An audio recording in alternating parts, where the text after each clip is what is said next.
Caterine, muito obrigado por ter vindo aqui. A gente vai hoje conversar, dando seguimento nas nossas discussões. A gente vai falar hoje sobre a cirurgia Misty Leaf, né? O que é essa cirurgia, doutor? Então, o Misty Leaf é uma cirurgia que é uma artrodese que é feita para remoção do disco e tratamento basicamente de doenças degenerativas da coluna, como, por exemplo, as hérnias de disco, a doença degenerativa discal, a espondilolistese, o canal estreito. Então, assim, é uma ferramenta que serve para tratar basicamente todo tipo de degeneração que tem na coluna lombar, que causa dor, radiculopatia, dor na perna, e de uma maneira pouco invasiva. O que significa ser pouco invasiva? Menos dor pós-operatória, recuperação mais rápida, menos sangramento e retorno ao trabalho e às atividades de uma forma mais rápida, né? Essa cirurgia é só para coluna lombar? Essa cirurgia é só para coluna lombar. É feita na região normalmente mais habitual nas duas últimas vértebras, na L4 e na L5, nos dois últimos segmentos caudais da coluna.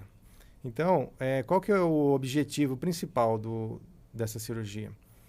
Quando a gente tira o disco, a gente está fazendo uma descompressão neural, descomprimindo o nervo que está comprimido e causando a dor no paciente. E o segundo ponto importante é que com essa cirurgia a gente consegue corrigir a deformidade desse disco. Que o disco, sempre quando ele está degenerado, ou quando tem uma hérnia de disco, a coluna ela achata e causa algum grau de deformidade. Então a gente corrige essa deformidade, né, ganhando novamente a altura do disco que tinha anteriormente, e a gente consegue corrigir a instabilidade que essa doença discal causa no paciente. Então, porque a dor lombar e dor irradiada, tipo ciática, ela é causada por esses três fatores: a compressão do nervo, a deformidade da coluna e a instabilidade do segmento. Então, essa cirurgia tem essa grande vantagem de corrigir esses três problemas com apenas uma técnica só, né? E como é que é feita essa cirurgia? Então, basicamente, é feita através de duas pequenas incisões. Eu posso dizer praticamente que são dois furinhos, né? E ele é feito dos dois lados da coluna, né? Eu vou mostrar aqui só para ter uma ideia e para explicar por que tem que ser dois furinhos, né? Então, aqui é a região da coluna lombar, região posterior, para ilustrar a cirurgia. E aqui é a região anterior, região da frente da coluna, né? E isso aqui é para ilustrar o ligamento que tem na frente, que segura a coluna, e esses branquinhos são os discos. Como as herniações discais são todas para a região posterior, as hérnias de disco, elas comprimem os nervos que estão dentro da coluna, né? E então, a maior parte das compressões são mais facilmente removidas pela região posterior. Então, como que é feito o Misty Leaf? A gente precisa fazer lateralmente na coluna duas pequenas incisões. São praticamente apenas um furinho para abordar essa região aqui, que é a região chamada do forame intervertebral. E por que a gente aborda o forame intervertebral? Porque essa é a região do canal medular do paciente que não tem nenhum tipo de estrutura nervosa. O nervo ele fica acima do disco, na região do forame, e o saco dural com todos os nervos e a medula dentro do canal. Então, a vantagem dessa técnica, que ela é menos invasiva, é que eu consigo acessar o disco pelo forame sem precisar afastar nenhum tipo de estrutura nervosa, diferentemente da cirurgia antiga, que era feita uma laminectomia, que é por essa região, que eu preciso abrir o canal completamente, afastar o saco dural para retirar o disco aqui na frente. E isso, qual que é o grande problema? Além de machucar o nervo, a gente pode causar lesão do saco dural com vazamento de líquido espinhal, e depois fica uma fibrose na região, após a cirurgia, uma fibrose que se adere aos nervos, e isso pode causar dor tardiamente, a chamada síndrome dolorosa pós-laminectomia. Então, com essa cirurgia, a gente consegue fazer uma abertura bem pequenininha, né, retirar o disco, e ao mesmo tempo que retira o disco por aqui, a gente consegue fazer a artrodese, fazer o implante desse mesmo osso que foi retirado aqui nessa região do forame, implanta o enxerto junto com uma prótese aqui para manter o espaço aberto e faz o implante de 4 parafusos. Vou mostrar aqui. Então, após a retirada do material discal, é feito o implante, então, do enxerto ósseo com o cage, que é um espaçador intersomático, né, entre as vértebras para poder manter o espaço aberto e estabilizar a coluna. Então, nesse momento, a gente faz a descompressão, a estabilização com esse espaçador intersomático e faz o implante de 4 parafusos para manter o segmento estável. E o resultado ficaria dessa maneira aqui. Então, aqui os parafusos implantados e na frente fica aquele implante mantendo o enxerto e, ao mesmo tempo, mantendo o espaço discal aberto e estável. Essa abertura é só para manter o espaço. O que vai ficar no lugar do disco é um implante. É o implante e o enxerto de osso, aquele osso que a gente retirou para fazer a abertura do canal. Só coloca no lugar de novo. Coloca ele no lugar do disco, né, que foi retirado. O que eu costumo explicar para o paciente é como se eu estivesse tirando o miolo do pão. A gente tira o miolo do pão, deixa a casca, que é o anel do disco, e nesse espaço que foi criado, coloca o enxerto de osso, juntamente com aquele espaçador para manter o disco aberto. Só que se isso aí não for implantado parafuso para segurar as vértebras, quando ele começar a andar, aquilo ali sai do lugar. Então precisa ter o espaçador ali para manter o espaço aberto. E os parafusos para manter aquela articulação fixa para dar tempo para o enxerto ele se fundir com o osso da vértebra de cima com a vértebra de baixo. Então, a gente faz uma fusão óssea. Então, como eu estava dizendo, né? Então, é feito... Como a gente faz só um furinho, né, pequeno de cada lado, praticamente não machuca a musculatura, quase não tem sangramento, então não tem dor pós-operatória, né? Aqui, só para ilustrar, aquela região que eu estava mostrando, né? Que é do forame intervertebral, que é um espacinho pequeno que a gente tem para abordar o disco e retirar o fragmento herniado, né? Aqui é uma peça anatômica para mostrar a mesma região. Então, a gente tem um espacinho aqui de 1,5 cm que a gente usa para trabalhar retirando a articulação e acessando o disco. Aqui é para mostrar, a gente faz um pequeno cortezinho de 2 centímetros para cada segmento de vértebra, né?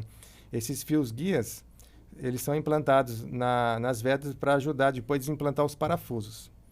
Então, por esse cortezinho de 2 centímetros, a gente com o dedo mesmo faz o descolamento muscular. Então, não tem corte lá dentro, não tem lesão tecidual. É só um afastamento muscular para ficar depois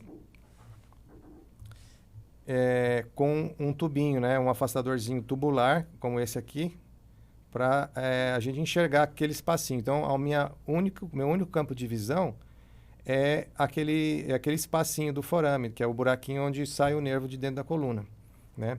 E esses fios guias que estão aqui são implantados junto pela mesma incisãozinha, pelo mesmo buraquinho, com o intuito de, depois de implantado aquele espaçador, implantado o enxerto e retirado o disco, para eu conseguir colocar os parafusos sem ter que abrir o paciente, sem ter que fazer uma incisão maior.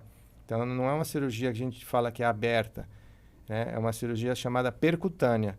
Ela não é uma cirurgia aberta, ao mesmo tempo, não é uma cirurgia totalmente fechada, como, por exemplo, uma punção com agulha. Então, ela é uma coisa intermediária. Então, a gente classifica como uma cirurgia percutânea. E esses 2 tubos saindo do outro lado, o que é esses 2 tubos? Eles são os parafusos que já foram implantados do outro lado, né? Por que a gente põe dos 2 lados, né? Como está aqui. Eu não posso só colocar os parafusos unilateralmente, porque senão o outro lado fica instável e ainda pode facilitar o escorregamento do implante que está aqui entre as vértebras, né? Então, eu preciso implantar dos 2 lados. Então, voltando aqui na imagem, aqui já são os parafusos que foram implantados. E por que tem essa torre aqui? Porque é por essa torre que eu vou conseguir implantar a haste para fixar os parafusos e, ao mesmo tempo, implantar a porca de bloqueio que vai permitir o travamento do sistema para ficar totalmente estável e o doente poder se levantar já no mesmo dia da cirurgia, né? E geralmente a alta é já no dia seguinte, porque como não tem destruição de tecido, não tem denervação muscular, então a dor pós-operatória é muito pequena e o doente consegue já se levantar no dia seguinte, né? E porque como ele vai ter a hérnia removida, o segmento vai estar estável, garante que ele consiga já levantar bem rapidamente. Então, aqui é para ilustrar o implante do parafuso, que é colocado através de uma agulha, esse fio, que é o fio que estava aparecendo na imagem da cirurgia, e esse fio vai servir para guiar o parafuso durante o seu implante. Então, eu consigo fazer o implante do parafuso de uma maneira sem ter a necessidade de abrir o paciente. Ele vai ser guiado por esse fio até chegar na coluna. Então, aí voltando naquela imagem, né? Aqui. Então, esses fios guias que estão aqui são os fios que estão implantados nas vértebras. E que após a remoção do disco, por esse tubinho, são implantados os parafusos sem a necessidade de fazer abertura. Então, aquelas duas torres que estão lá são essa daqui que está aqui, que está implantada já no paciente, só para fora. Está para fora, aguardando para ser implantado os bloqueios do parafuso. Aqui na imagem, né, nessas figuras, é para mostrar aqui na região da coluna o tamanho da abertura no osso, né, na coluna, na parte óssea da coluna. É feito um cortezinho assim, como se fosse um Lzinho, e um corte transversal nessa porção do forame. E a gente fica com essa visão na cirurgia. A gente utiliza o microscópio para enxergar só essa região aqui do forame aberto e a raiz nervosa saindo por cima do disco. Então, tem um espaço aqui de 1,5 cm que é suficiente para a gente conseguir retirar o disco e fazer o implante do osso e do espaçador. E a grande vantagem desse acesso é que eu não tenho necessidade de abordar o canal medular. Porque a abordagem do canal medular, além de poder ser mais suscetível a lesões nervosas, causa fibrose peridural, fibrose pós-operatória. Essa fibrose ela é motivo de causar dor tardiamente, que é conhecida como a síndrome pós-laminectomia. Aqui é mostrando nesse mesmo modelo, então fazendo o implante do espaçador. E aqui é a foto intraoperatória, com esse mesmo sistema que eu mostrei aqui. Então, por esse lado, eu estou tirando o disco, fazendo a raspagem do disco que está herniado. E com essa pinça a gente tira todo o conteúdo discal.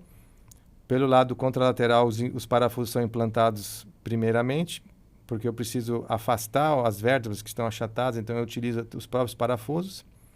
E na sequência, as hastes são implantadas.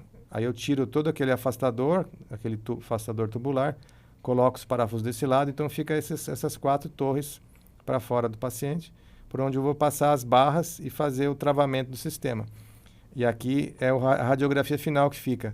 Esses pontinhos que estão aqui são um sinal radiológico, um marcador que tem no espaçador para manter o disco aberto e ao mesmo tempo eu consegui localizar onde ele está pelo raio-x. Então ele tem que ficar nessa posição, bem na frente da vértebra, e os parafusos implantados. Eu só consigo ver, parece que tem 2 porque é uma imagem de lateral. Estou vendo lateralmente, então tem uma sobreposição das imagens dos parafusos. Então dá a impressão que só tem 2, mas na verdade tem 2 em cima, 2 embaixo, e aqui são as hastes que são unidas para conectar o sistema e estabilizar o segmento.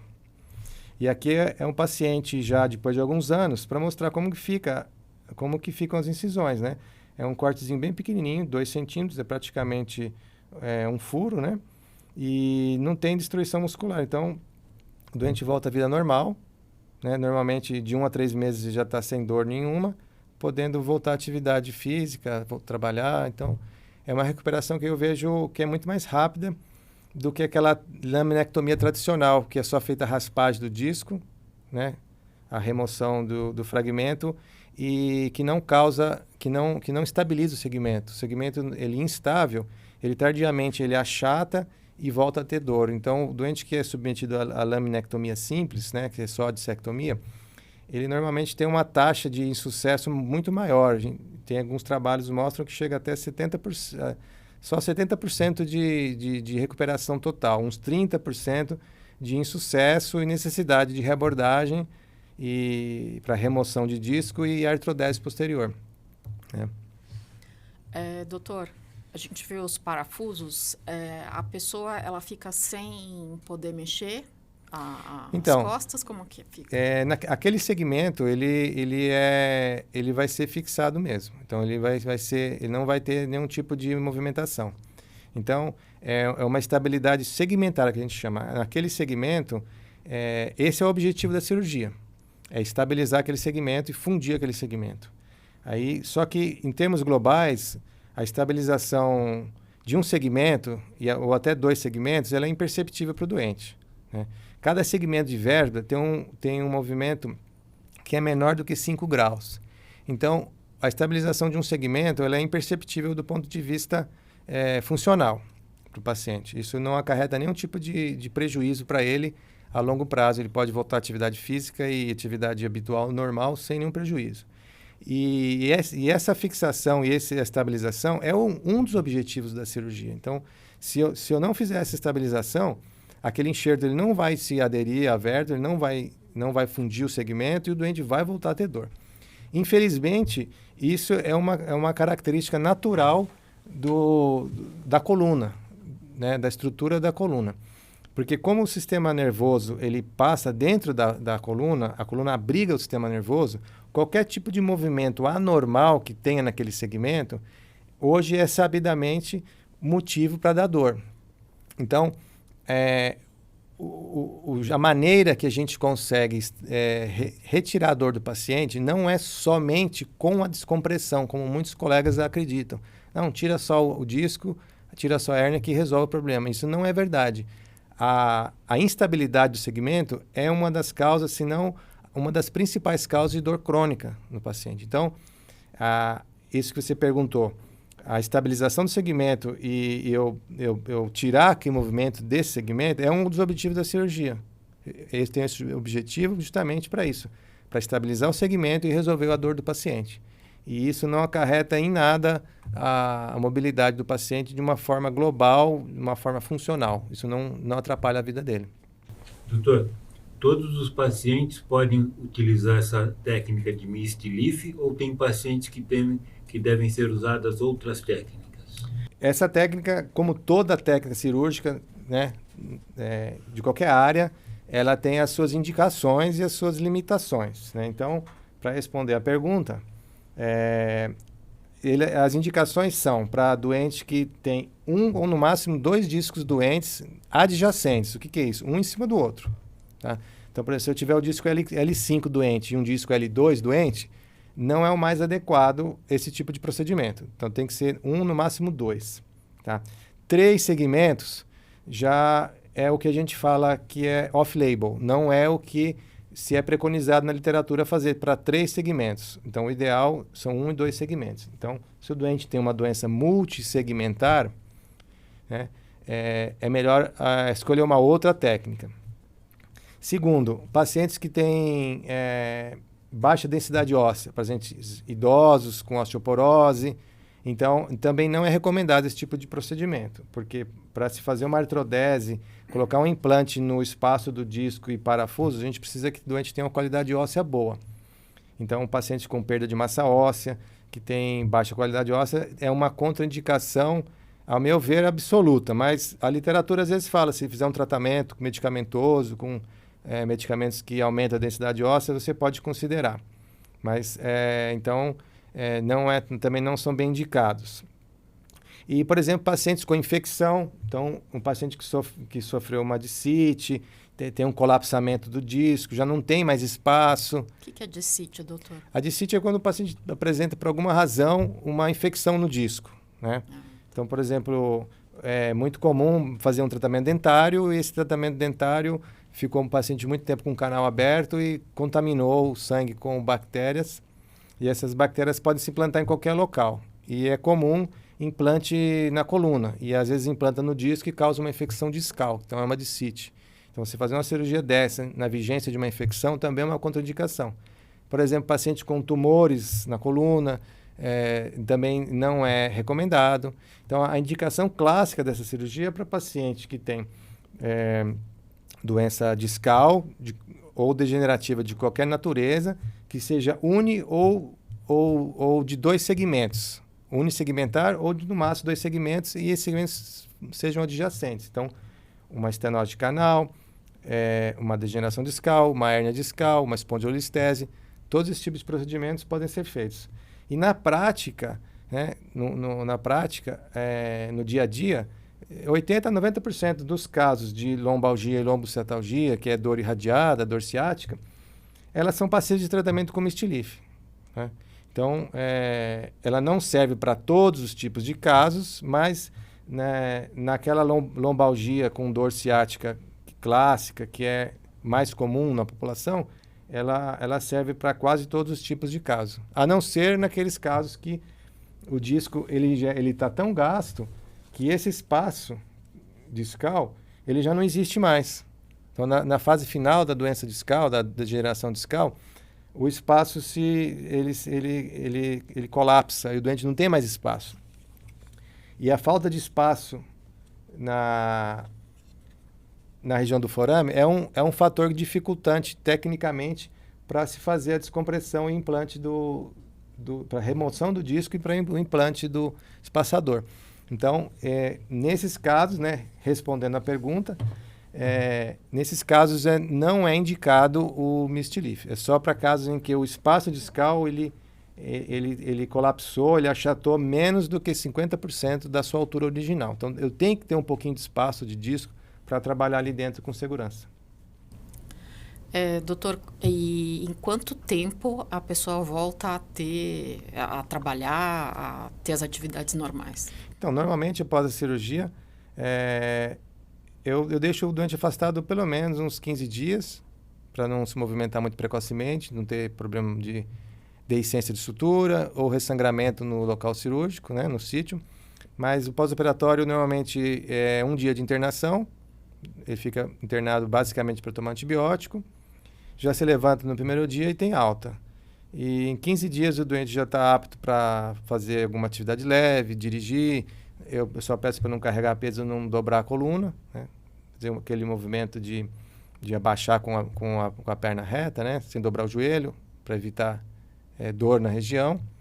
E após um mês ele já está fazendo atividade física leve, corrida, bicicleta.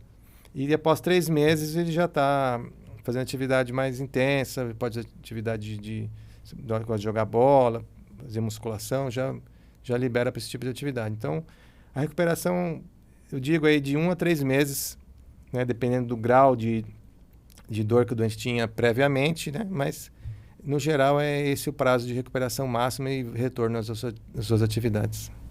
E se a pessoa trabalha no computador o dia inteiro, ela pode voltar a trabalhar quando? Ela não faz nenhuma... Isso é uma pergunta que é recorrente dos pacientes, né? No dia seguinte ou no mesmo dia da cirurgia já é possível. Então, tem muitos pacientes meus que levam o computador para o hospital e já no mesmo dia da cirurgia acordou, já está eu vou passar a visita, está lá com o notebook lá sentadinho trabalhando, atendendo telefone. E então quem faz trabalho de casa ou trabalho administrativo pelo computador é possível já no mesmo dia da cirurgia.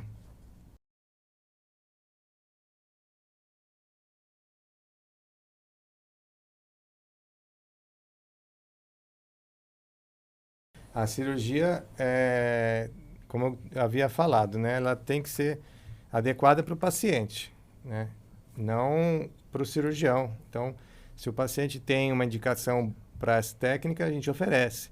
Se tem 2 técnicas que são semelhantes e que vão dar o mesmo resultado, a gente pode oferecer para o doente. Aí o que a gente considera é o risco-benefício e a morbidade que é a morbidade? É o grau de lesão e grau de agressão ao paciente. Então, a gente considera sempre a de menor morbidade, ou seja, a técnica de menor lesão e que tem o melhor resultado. Esse é o melhor cenário para se indicar uma cirurgia. Então, para doenças discais que tem disco relativamente alto, com 1 ou 2 discos doentes, né, que precisa de uma descompressão, uma estabilização do segmento, o Mistelif é a técnica que tem menor morbidade, né, menor lesão, menor destruição de tecidos e que dá uma maior qualidade, um melhor resultado. Então, é uma técnica que potencialmente, para esses casos bem selecionados, é a melhor opção.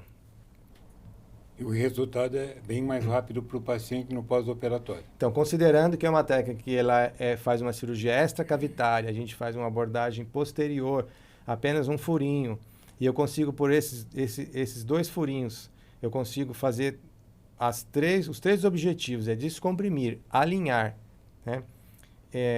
E estabilizar o segmento, por apenas 2 furinhos. Então, eu consigo, a longo prazo, o que diz a literatura, é um resultado de mais de 95% de satisfação, ou seja, um resultado onde o doente retorna à sua qualidade de vida, retorna às suas atividades e tem uma satisfação pessoal, né, que ele atribui ao procedimento de ótimo. Então, é um procedimento que tem baixa morbidade e alta resolutividade.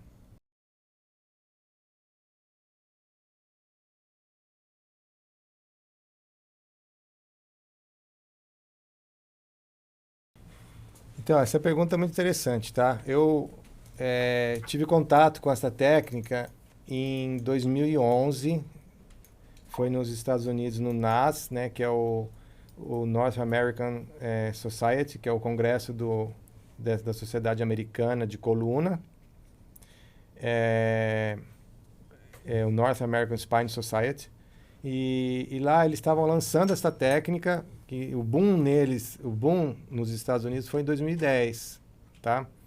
Em 2011, quando eu estive lá, então eles já estavam ainda em fase de lançamento, de demonstração, de divulgação da técnica. Então foi quando eu tive o meu primeiro contato. E eu fazia essa mesma técnica, né, que era o TLIF, só que de forma aberta, não de forma percutânea. E o que eu observo, né, respondendo à pergunta, do lançamento até hoje, a técnica em si e os materiais mudaram praticamente nada, não teve uma evolução. Já foram desenvolvidos dessa mesma maneira. Então, eu tenho que colocar os parafusos do mesmo jeito, com fio guia, eu tenho que ter um afastador tubular para fazer a retirada do disco, e o implante do afastador dos parafusos é feito da mesma maneira até hoje. E quando existe até na literatura médica, mas um termo para isso, significa Gold Standard. O que é Gold Standard? É o padrão ouro, que significa que é uma técnica que foi desenvolvida e ela foi aprimorada de uma maneira tão detalhada e eficiente que ela chegou no estágio final, que ela não tem como mais evoluir. Então, quando ela chega nesse estágio, de que já evoluiu o máximo que ela pode, ela é chamada Gold Standard. Então, o Mistelif ele já está nesse estágio, né? Eu não vi mais nenhum material novo que vamos dizer que melhorou mais ainda do que eu já fazia desde o princípio. Ela já evoluiu ao máximo. O que muda é um material, às vezes, que é mais confortável para o cirurgião, menos confortável. É um material que, às vezes, enrosca mais ou menos do que o outro. É um afastadorzinho tubular que é um pouco maior do que o outro é um pouquinho menor.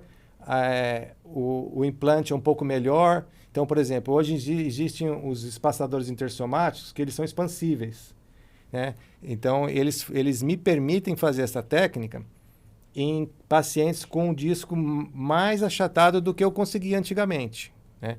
Então, o que mudou foi nesse sentido, mas a técnica em si, no geral, não. Então, o que eu posso agregar é que alguns implantes evoluíram no sentido de que eu posso abranger um pouco mais a técnica, em casos em que eu não conseguiria ou talvez fosse difícil justamente pela altura, mas, no geral, a evolução já foi bem estabelecida da técnica. Então, aqui é para exemplificar um desses implantes intersomáticos que evoluíram junto com a técnica Mistelif. Esse é aquele espaçador intersomático. E qual que é a diferença dele? Ele vem com uma altura menor do que o habitual dos outros implantes. E ele permite, então, entrar em espaços de até 5, 7 milímetros de altura, então espaços discais bem colapsados, e ele tem a vantagem de que ele expande dentro do paciente.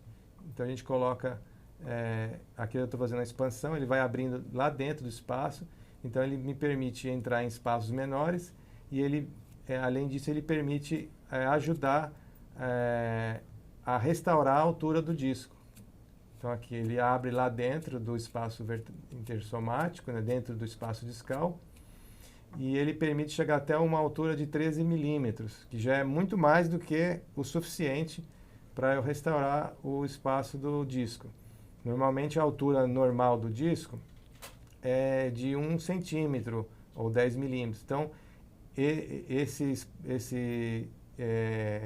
espaçador intersomático, ele tem essa grande vantagem de facilitar o implante em casos que o paciente tem disco colapsado ou achatado e facilitar o ganho de altura e a restauração do espaço discal que está achatado e colapsado, facilitando não só, então, a correção da deformidade, né, do achatamento, assim como o implante do disco, o implante do espaçador.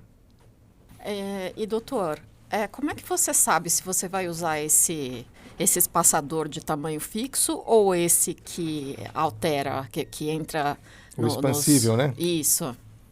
Então, na verdade, eu tenho que escolher antes. Eu tenho que fazer um pedido para o convênio do paciente e escolher qual que eu quero. Naturalmente, o que não é expansível, que é de medida fixa, é o que eles querem autorizar, porque é o mais barato.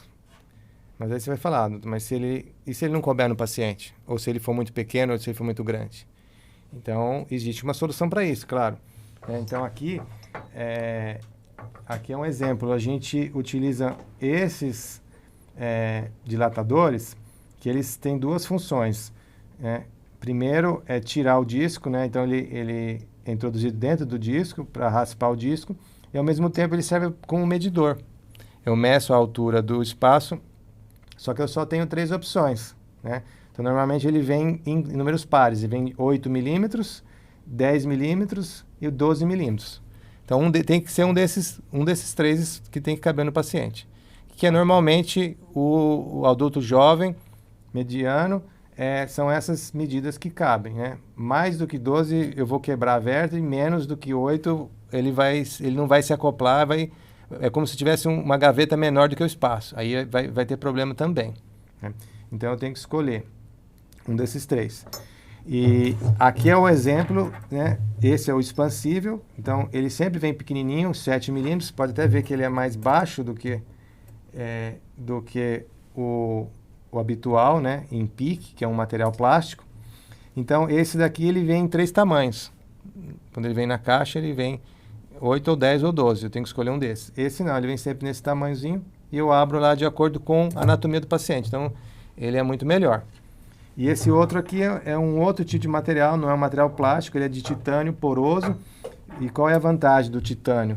O titânio tem a propriedade de fazer uma osteointegração e fazer uma osteoindução. O que é isso? Ele se adere ao osso de uma maneira muito mais fisiológica, e ele induz o crescimento ósseo ao redor desse material. Então, os poros que ele tem aqui são para promover o crescimento ósseo e se adere mais ao espaço. Então, ele acelera a fusão óssea e dá uma taxa de fusão maior do que esse outro aqui, de acrílico, né?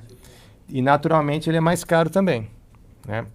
E o titânio, ele é tão osteoindutor que eu já tive casos que precisei, por N razões, remover um cage de acrílico e um de titânio.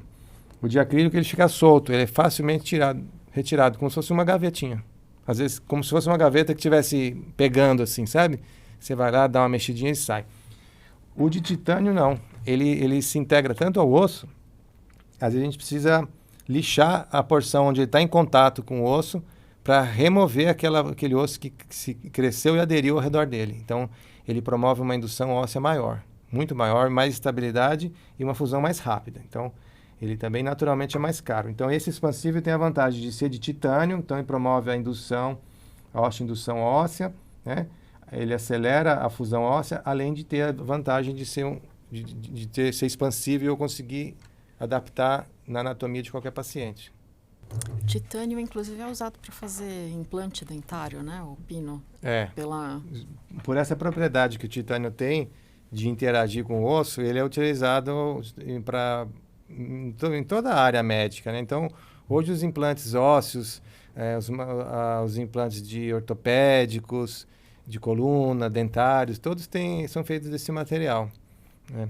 Quem descobriu essa propriedade foi um ortopedista australiano que fez estudos de titânio em rato e ele usava parafusos no fêmur do rato para estudar a propriedade de outros materiais, para saber a interação que tem o material metálico com o osso. E logo no início, o que ele percebeu, que ele implantava nos ratos e depois de algum tempo ele retirava. Ele observou que quando ele ia retirar os parafusos do rato, do titânio, ele tinha uma dificuldade tremenda, que era tão duro para retirar, que ele já observou que tinha alguma coisa diferente. E aí, quando ele fez os estudos em microscopia do parafuso de titânio e começou a perceber que tinha crescimento ósseo no titânio, e aí que começaram os estudos voltados do titânio para o osso. Então, ele realmente agrega vantagens em relação ao contato com o osso. A diferença, o problema maior é no custo, que o titânio não é um metal assim tão fácil de se adquirir e ele é mais caro. Uhum. Então, não são em todos os casos que a gente consegue estar utilizando esse tipo de implante. Aqui é para mostrar então que tanto os implantes de intersomáticos, né, os cages, são de titânio, né, são os de melhor qualidade, mas os parafusos, eles também são de titânio, justamente por conta dessa propriedade de ter interação com o osso. Além disso, o titânio ele é mais resistente do que o aço.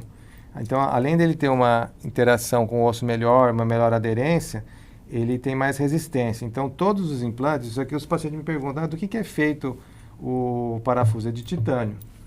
E ele é feito de titânio justamente por essa razão, né? Então, eles vêm na cirurgia em diversos tamanhos, que para poder se adequar ao tamanho do paciente. Então, eles vêm tamanhos desde 35 até 50 milímetros. E diâmetro tem de 4,5 até 7,5. Né? Então, quanto maior o paciente, mais longo o parafuso e mais espesso né? Mais calibroso é o parafuso, né? Então, ele é colocado nessa região da coluna, no pedículo. E o titânio, então, tem essa... Ele não tem interação magnética. Então, sempre o paciente me pergunta, doutor, eu vou colocar esses materiais na coluna, eu vou apitar no banco. Ou no aeroporto, vão me parar no aeroporto porque eu estou com metal. Isso não vai acontecer, porque o titânio ele não tem propriedade magnética. Se você colocar um ímã aqui, não gruda, não adere, né? Não tem.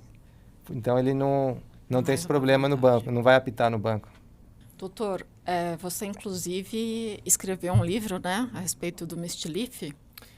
Isso, esse livro reflete vamos dizer, um testamento da minha vida e da minha dedicação e da minha paixão pela cirurgia espinhal, né? Por que eu digo isso? Porque esse livro ele reflete 10 anos de experiência na técnica e toda a minha experiência, todo o material que tem no livro, tudo que está escrito no livro reflexo de todos esses anos, da minha curva de aprendizado, de todo esse tempo que eu levei para aprender a fazer a técnica, desenvolver toda a maneira como eu faço. E por que eu escrevi esse livro, né? Todo mundo pergunta. Porque quando a técnica surgiu, que foi aí no começo dos anos 2000, mas o boom mesmo veio em 2010, então 10 anos depois se começaram a se falar mesmo no dia a dia sobre essa técnica, e eu comecei a fazer essa cirurgia, não existia um livro, um material, uma compilação sobre o assunto, um lugar que eu pudesse pegar e ler do começo, meio e fim sobre a técnica. Não existia. Aí todo mundo me pergunta, então, como você aprendeu? Eu aprendi com o know-how que eu já tinha para o TLIF convencional aberto, né? E comecei a adaptar o que eu já sabia com o material, né, de apoio que vem junto com a cirurgia, porque ela é totalmente dependente, né, do material. Não dá para fazer o MIST-LIF com um material convencional. Então, é um material todo exclusivo. Então, eu tive, no começo, dificuldade em compilar o material de estudo. Então, eu entrava nos sites de científicos, então, conseguia achar uma coisa que falava sobre indicação, outro sobre anatomia, outro sobre a técnica, né? Outro sobre as complicações. E ao longo dos anos, todo esse estudo, vamos dizer, picado, jogado, ele foi sedimentando na minha cabeça, foi ficando uma coisa mais uniforme e foi ficando natural. Quando eu atingi 10 anos fazendo essa cirurgia, que eu senti que eu estava num platô, que chama, né, da sua curva. Uhum. O que é a curva de aprendizado? O médico começa do nada, do zero, com uma base muito pequena e vai crescendo e vai desenvolvendo esse platô. Por isso chama curva de aprendizado. Então, quando você chega no platô, que você já atingiu a técnica, você já domina a técnica, quando eu senti que já tinha dominado a técnica, já tinha encerrado a minha curva de aprendizado, tinham se passado 10 anos. E isso foi quando veio a pandemia, quando fechou todos os hospitais, ninguém mais procurava médico. Então, foi um momento que eu tive um tempo ocioso. E eu tive, assim, vamos dizer, um choque de realidade. Falei, não, eu preciso hoje colocar tudo isso no papel, porque é um material valioso que eu adquiri com muito esforço, muita dedicação, e agora eu estou com tempo para fazer isso, né? Então, eu tive a oportunidade naquele começo da pandemia de pegar todas aquelas fotografias, todos os trabalhos que eu tinha lido, toda a minha experiência, sentar para escrever, né? E esse livro, então, reflete esse testamento de toda essa minha dedicação à técnica e ao estudo da cirurgia espinhal, particularmente pelo MIST-LIF, porque é uma técnica que resolve, como já tinha dito, mais de 90% dos casos que chegam no consultório com doença do disco, né? E eu precisava colocar tudo isso no papel, né? E o principal, o que mais me motivou a escrever o livro, é porque não existia ainda, até a publicação desse livro, não existia nenhum livro de uma forma assim, como um compêndio, que tem tudo. Então, a abordagem do livro eu coloco primeiro a parte da anatomia, que precisa conhecer para fazer a cirurgia, depois as indicações, né? Os capítulos estão nessa sequência. Depois das indicações eu coloco lá as complicações que podem ter na técnica e depois no final eu coloco a técnica cirúrgica, como ela é feita passo a passo. Então eu consegui compilar, um material que é original, né? Qualquer cirurgião hoje de coluna que precisar de um material hoje nessa técnica, eu tenho certeza que ele vai ter no meu livro abrangendo todo o conteúdo, né? Todo o conteúdo. E eu ainda tive a audácia de traduzir o livro para o inglês. Por quê? Para poder abranger mais gente, né? Não ficar só aqui no nosso meio, né? E quando eu fui traduzir, eu tive uma segunda dificuldade, porque o meu editor, que fez a edição do livro, eu pedi indicação para ele de pessoas que fazem tradução, né? E ele mandou para diversos tradutores e todos devolveram dizendo que o livro é extremamente técnico e que eles não tinham capacidade de traduzir. Então, eu tive ainda essa dificuldade de traduzir o livro. Eu fiz uma primeira tradução sozinho. Depois, eu usei ferramentas que existem nos Estados Unidos de tradução, né? E essas ferramentas fazem uma pré-tradução e depois passa para uma revisão para uma pessoa da própria empresa que faz a tradução e revisão da tradução. Então, eu até posso dizer que a versão traduzida do livro, a versão em inglês, ela está mais assim atualizada do que a versão em português, porque eu acabei me dedicando depois, no final, mais para a versão em inglês.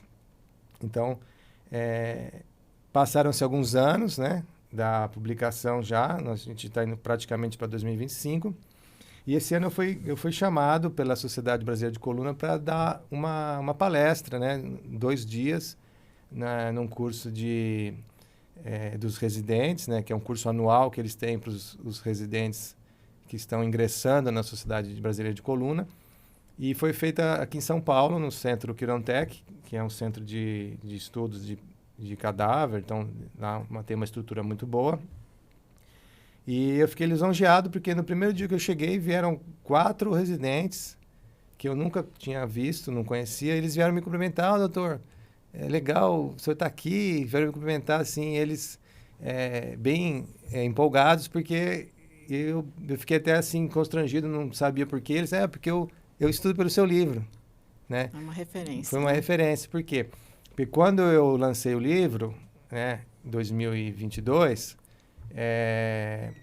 eu tirei várias impressões e fui distribuindo para os amigos de presente, né? Uhum. Sem nenhum compromisso. Dava para algum amigo aqui, um ali. Deixei em alguns hospitais onde tem residente de neurocirurgia, como doação, né?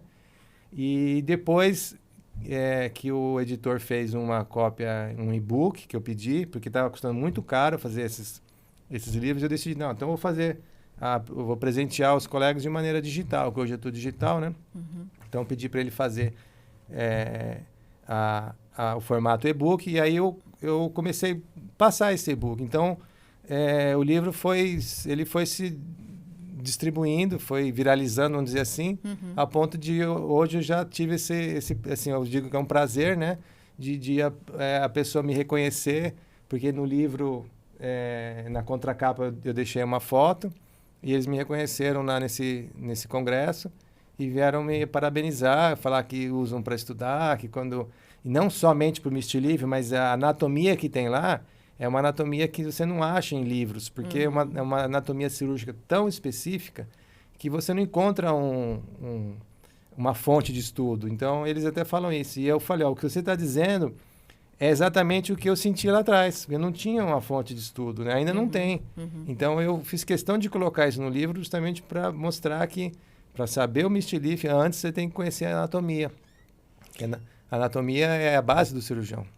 E, doutor, então, se algum paciente estiver interessado em saber um pouco mais sobre a cirurgia, não é indicado? Não. É um livro técnico? O livro é extremamente técnico. Ele não é... O público-alvo não é o paciente mesmo. Ele é para um cirurgião de coluna. Ou ortopedista, ou neurocirurgião que tenha interesse na técnica. Até mesmo para por exemplo, um neurocirurgião que não faz coluna, que não gosta, não tem habilidade, também vai achar que o conteúdo é muito específico, que ele não vai compreender muita coisa, porque é bem técnico mesmo o livro, tá? Não é esse público leigo mesmo, não é para esse público. Não é curioso, né? Doutor, e esse livro, então, está disponível no site, né? Tá. Quem quiser, por alguma razão, quiser dar uma folheada, né? Ele gratuitamente está disponível no meu site. É só entrar lá, acessar www.drunis, né? doutoryunis.com, e acessa o menu sobre o doutor, que lá você vai encontrar o link do e-book, tanto para a versão em inglês quanto em português. Está lá gratuito, né? quando eu fiz esse livro, eu nunca tive a pretensão financeira para fazer esse livro. É simplesmente uma forma de, vamos dizer, imortalizar o meu conhecimento, minha dedicação e meu amor pela cirurgia de coluna, né? Porque adquirir um conhecimento para uma cirurgia dessa é difícil, né? E colocar no papel, então, é mais difícil ainda. Então, foi uma coisa assim que é uma coisa que eu tenho orgulho de ter feito isso. Então, eu dou de presente mesmo, eu presentei as pessoas, assim, e a pretensão mesmo nunca foi financeira. Por isso que ele está lá disponível de forma gratuita.